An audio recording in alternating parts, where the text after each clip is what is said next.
ମୋ ମତରେ କଲିକେଶ ବାବୁ ସାଂଗଠନିକ ଦାୟିତ୍ୱ ତୁଲେଇ ପାରିବେ। ରାଜନୈତିକ ପରିବାରର ପିଲା କହିବାକୁ ଗଲେ ତାଙ୍କ ପିତା ବିଜୁ ଜନତା ଦଳର ଜଣେ ଫାଉଣ୍ଡର ମେମ୍ବର।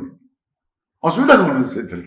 ଯୋଉମାନେ ଦାୟିତ୍ୱରେ ଅଛନ୍ତି ସେମାନେ ଗୋଟାଏ କଥା ବୁଝନ୍ତୁ କି ଦାୟିତ୍ୱ ତୁଲେଇବାକୁ ହେଲେ ସମସ୍ତଙ୍କୁ ସାଙ୍ଗରେ ନେଇକି ଯିବାର ଅଛି। କଳିକ ନବୀନଙ୍କୁ ଦେଖା କରିବା ନୂଆ କଥା କଣ? ତାଙ୍କ ପରିବାର ତ ନବୀନଙ୍କ ଗୋଟେ ପରିବାର ପରି। ସେ ଅନେକ ବାର ତାଙ୍କ ସହ MLA ଥିଲେ, ସାଂସଦ ଥିଲେ, ପୁନର୍ବାର ଫେର MLA ହେଇଛନ୍ତି। ତେଣୁ ତାଙ୍କର ତ ଏମିତି ବି ହକ୍ ଅଛି ନବୀନ ବାବୁଙ୍କୁ ଯେତେବେଳେ ଚାହିଁବେ ସେ ଯିବେ। ଆଉ ସେ ଜଣେ ଗୋଟେ ୱେଷ୍ଟର୍ଣ୍ଣ ଓଡ଼ିଶାର ଜଣେ ପଶ୍ଚିମ ଓଡ଼ିଶା ଆମର ଇଏର ଜଣେ ଦକ୍ଷ ନେତା, ଯୁବ ନେତା ଏବଂ ତାଙ୍କ ଅଜା ମଧ୍ୟ ମୁଖ୍ୟମନ୍ତ୍ରୀ ଥିଲେ। କିଛି କମ୍ ପଲିଟିକାଲ ଲିଗେସିରୁ ସେ ଆସୁନାହାନ୍ତି। ଆଉ ବିଜୁ ଜନତା ଦଳକୁ ଲୟାଲ ଅଛନ୍ତି। ଅସୁବିଧା କ'ଣ? ସାଂଗଠନିକ ଦାୟିତ୍ୱ ଦିଅନ୍ତୁ, ନିଶ୍ଚୟ ସେ ତୁଲେଇ ପାରିବେ।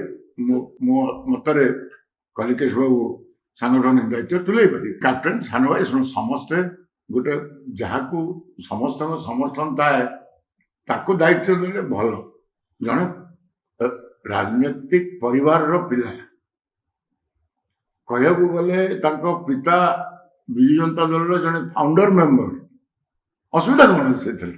ଦଳ ଭିତରେ କିଛି ମୁଁ ଭାବୁନି କିଛି ମନମାଳିନ୍ୟ କାହାର ଅଛି।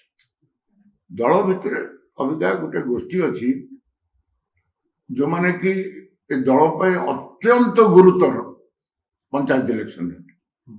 ସେମାନଙ୍କୁ ଗୋଟେ ତାଙ୍କ ଗ୍ରିଭିଏନ୍ସ କେହି ଶୁଣୁନାହାନ୍ତି।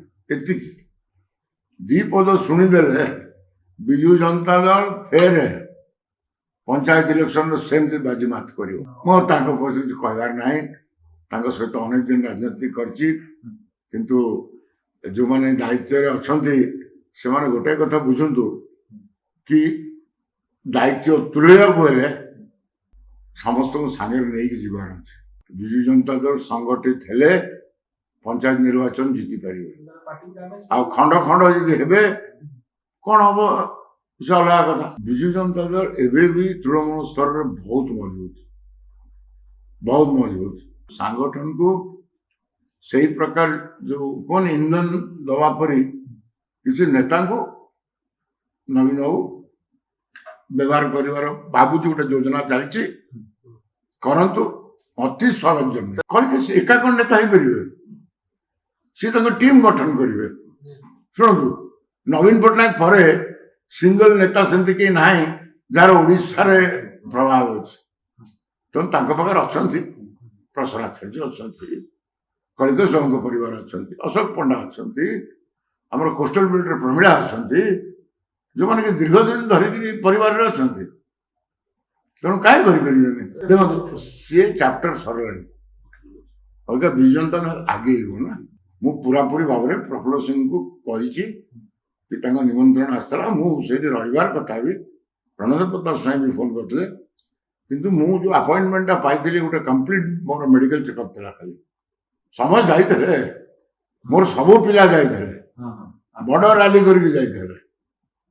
ତେଣୁ ସେଥିରେ କିଛି ନାହିଁ। ଏଇଟା ଆମ ଦଳୀୟ କାର୍ଯ୍ୟକ୍ରମ, ପୁରା ସମର୍ଥନ ଅଛି। ଜିଲ୍ଲା ସଭାପତି ପ୍ରଫୁଲ୍ଲ ସିଂ କରୁଥିଲେ, ତାଙ୍କୁ ବି ମୋର ପୁରା ସମର୍ଥନ ଅଛି।